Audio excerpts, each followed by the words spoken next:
Hey guys, we're getting ready to do the tailgate tour. All Chevy trucks, all GM trucks are going to be going on this. I cannot wait. This will be year number 2 for it. Today we went to on a road trip for Davo's Customs out in Waverly, and then when we got home, got a good cleaning on the truck, a little prepping on that, got some stuff done to it, cleaned up, ready to go. We'll be heading out Monday morning, so hopefully I'll be able to get some video of that trip as well. I'm going to try and get some video posted up tonight, but just a real quick walk around of this truck. This is not one I've shared on the channel yet because I just haven't had the time to put it on there yet. So let me do a quick walk around and we'll talk about it a little bit. So it took a while to find this truck. I don't know, there's nothing really special about it other than it's got the 5.3 in it. It's one of the things I was looking at. It's just a it's a 2019. It's a custom. Like I said, there's nothing special about it on the bells or whistles on it. It's just a plain old truck. Basically, it does have the 5.3 in it. It's got 70,000 miles on it. We bought it a couple, I don't know, 3 or 4 years ago. It wasn't too bad in shape. It needed real good cleaning up, but first month we had it, we bought it and brought it home, and then we started driving a little bit, and then I've always wanted to lower one of the new trucks that I drive every day, so I ended up buying a kit from McGaughys. It's a 2435 kit. It sets great. I love the way it sets. And then it rode a little rough. It's a very stiff riding truck for sure, but it sets. I love the way it sits. So that's not a problem whatsoever. But the problem I do have with it is I talked to a couple people. I talked to a couple companies before I bought this, done some research on it, thought it was the best bang for the buck, and it rode freaking terrible. It actually was 2 inches off the frame in the rear, and we ended up driving it for a little while. We drove it several thousands of miles, and it was just so uncomfortable to drive. So we actually ended up buying a Beltec C-notch kit and C-notched it, and then we've also bought Switch. Can't remember the name of the company now. This sucks. From Switch out in Arizona, I believe. Talked to a guy out there several times before I bought it, but we ended up buying a C-notch kit from Beltec for that, and then they've got a kit that actually has the airbags that go with it, so they set right on top of the axle, and then so ended up pulling the bed off of it and C-notching it and cutting the new truck up.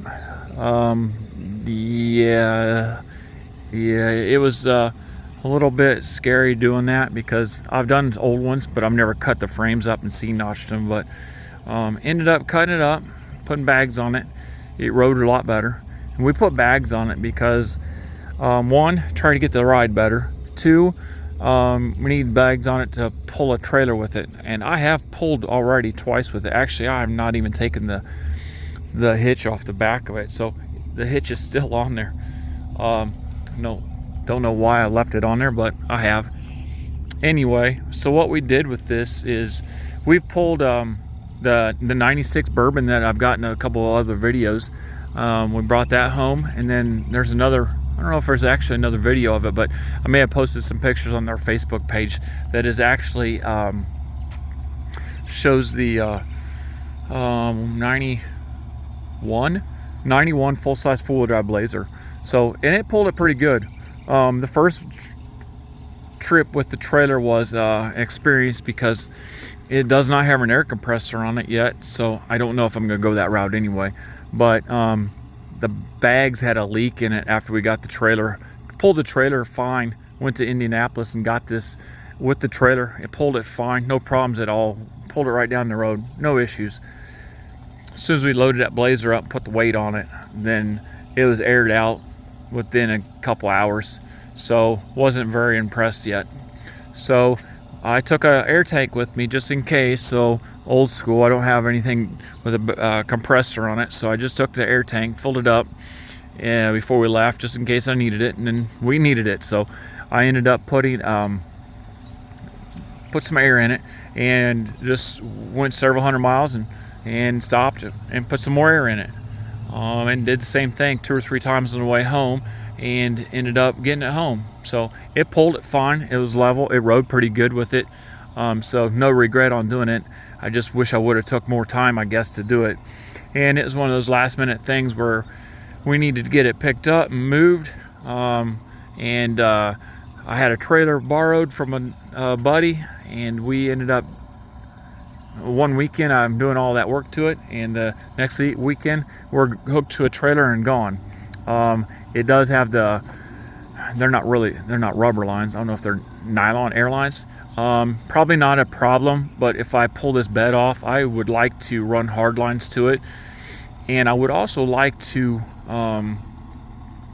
run the airline. I run the airline, I don't know, 50 years ago. I had a Camaro when I first bought it. Had air shocks on the back, so it was cool to put it, the air fitting it went right where the license plate goes. So I put this one underneath the bumper. I didn't want to see it, didn't want to have any problems. Well, I got problems because now every time I need to use it, air it up, well, then we just have to crawl underneath of it to get to it. So kind of not user-friendly whatsoever. So what we're going to do is, if I pull this back off, which I'll probably will to do a hardline kit to it, I'm going to put the air nozzle inside the gas tank port right here. So I'm just going to, I've seen a couple guys do it with their helper bags. So somewhere in this area, back here on the side maybe, I'm going to put a air tank, or not an air tank, sorry, an air nozzle on there. And we're going to help this situation out a little bit. That's going to make it a little bit easier to pull it. Plus, rerun those lines to the front instead of the back, which doesn't really matter. It's just going to be a lot easier to get to. And then that would make it a lot easier. I do not know. I've thought about putting a compressor on it, but I can drive it without air in the bags, and I'm okay with it. So if I can get more convenient with an air compressor to go along on the ride, maybe one of those remote ones that plug into your cigarette lighter. I've not looked into it too much, but I think that may be the cheaper route for sure to be able to go into. So but that's where we're at. Like I said, it's got a 2.435 drop. So the front end's got the kit on the front has got sleeves where you sleeve it and you can drop it lower. It's got the spindles on the front, which drop it 2 inches to start with. And then it's got, you put use the stock springs with it, and then you use their shocks, which it's stiff. Same thing with the back. It's got their shocks with that kit, and it's pretty stiff, but it handles really good, but it's stiff. But it's got a sleeve kit in the front. I don't know if you guys are familiar with those. I did not video any of this when I did this, so that was I took a ton of pictures, so I may take pictures and put them up on the Facebook page. But just with this, it's got the sleeves, back to that, the sleeve. So each one of them is like 1/4 of an inch. So I put enough sleeves in it, so the front end is actually 2 inch with the spindle, and then it is a total of 3 inches in the front, 3.5 inches lower in the front. And I believe the back, the way it is set up, is I want to say it's 5 in the back. Right now it's setting a little higher than normal. We went for a road trip today, so I just want to put a little air in it just to see how it rode compared to no air in it, because I've been driving it back and forth to work this week, and it's a little rough on the road that we ride to work, so or take to work. So with that being said, we put about 10 pounds in it. I need to get a different gauge. I don't think it needs 10, but my little gauge that I've got, it starts out at 5, and anyway, it starts out at 0. It reads 5, and then I put 10 pounds in it, so it's got 10 pounds of air in it right now. So, and it rode pretty good today. So like I said, it's a 5.3. Everybody's on the Facebook pages really either love these trucks or they hate these trucks, but I don't know. So far, I've not had any issues with it. It's a 19 as well, so I believe this is the first body style. So if that's the case, that might be a good problem. Maybe it's got enough leftover parts on it from the 18s, and we don't have any problems with it. But can't really see it. But like I said, it's cleaned up, good as I'm going to get it for now. supposed to rain tomorrow, and we're leaving first thing Monday morning. So it's like I said, it's a new truck, but we've been driving it. I mean, it's got 73,000 miles on it, and it's pulled. So I like to use the stuff I've got, make sure it works. So big complaint, not really a big complaint, but just you see these trucks going down the road at these shows pulling these things, and it's amazing. But I guess as long as you get your suspension set up, you can do whatever you need to do with it. So anyway, today was a pre-game show for the Tailgate Tour. We are going to be on that. Last year, 160 trucks, I believe, was on it. This year, we'll see what happens. I can't wait for it. It starts in Silverado, Tennessee. I believe that's how you say that. And it's got several stops. It's kind of like I won't say what the tour is, but we've been on it several times since 97, 98 with our Camaros.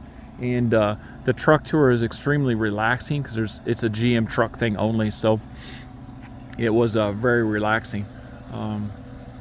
It was relaxing for one because there wasn't so many trucks. Scenery was great.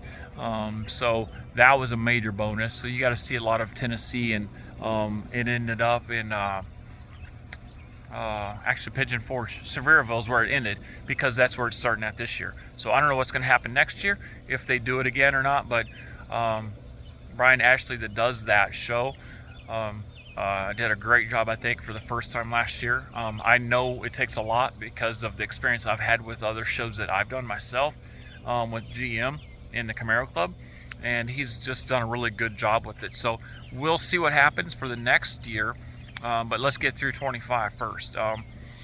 It starts Sunday, it ends on Friday. We'll be back home next Saturday. So we'll see. I got a good buddy of mine going along with me, so I think it's going to convert him into no more power tours, and he'd be going on these truck tours with his old truck he's restoring right now. So I cannot wait to get with him on Sunday, and we lay out the game plan for this week. So we got a couple cool stops on the way, and we'll probably hit a couple stops during the tour. Brian usually throws in a couple different things for different spots to stop off, hot rod shops and stuff, and he usually links up different food too, and he's already drove the path a couple weeks ago, so it looks like it's going to be a pretty cool deal. So anyway, we'll be heading out. I'm hoping to get up a video tonight of another video I took today, so we'll try and get that one done, and I'll try and get this one up as soon as possible as well. So anyway, one more look real quick at the old truck. Anyway, that's where we're at with it. Like I said, I'm pretty happy with the way it sets. It drives and handles pretty good. It rides a lot better than it did, but still a few things I'd like to finish up with it and do on the back of it. And just check it over occasionally. You know, you do some modification to these things, and you got to keep up with it. So very happy with it so far. So I cannot wait to see what we can do with it. This is Plan B, as those that are familiar with the power tours. This is Plan B. Plan A, you guys have seen the videos, and if you haven't, I've got the 72 that I'm working on right now, and well, it is not going to make it. That was the goal. Just time and money, like everybody else has got wheels that works on anything. They know it's just time and money, and of course I was sick there for a while too, for about 5 weeks. So finally got back to it, and just did not have enough time to do it, and of course it just takes time and money. So anyway, let me end I guess with that. Like I said, everybody's got their goods and bads to say about the new trucks or the old trucks or the new cars and the old cars going on these trips, but you know, it is modified. It has got a little bit done to it. I would much rather have my old one on this trip for sure. That was the goal when I started this back in November, but you know, again, it's time and money, and hopefully it'll be a relaxing trip, get away from work for the week, hopefully have some decent weather. I've not looked at the forecast. It doesn't matter because it's either going to rain or it's going to be sunny and 70, and we'll deal with it. So but either way, here we are. But yeah, this is where we're at. Like I said, that's a quick overview. If you guys got any questions about this suspension and stuff, anything wrong with it, there's slight vibrations with it at certain miles per hour. Normally 55 is smooth, I got a couple things I'm going to check on it a little bit later, and but other than that, I love the stance, and we're going to get ready for the old tailgate tour. Will be coming up in 2 days, so it starts on Monday. So we'll see those guys that are going. We'll see you there. I've already got friends out there already, and they're ready for it. So I will see you guys there, or hopefully check you guys out there next year. So it's definitely one not to miss. So I'll talk to you guys at the next video, I guess.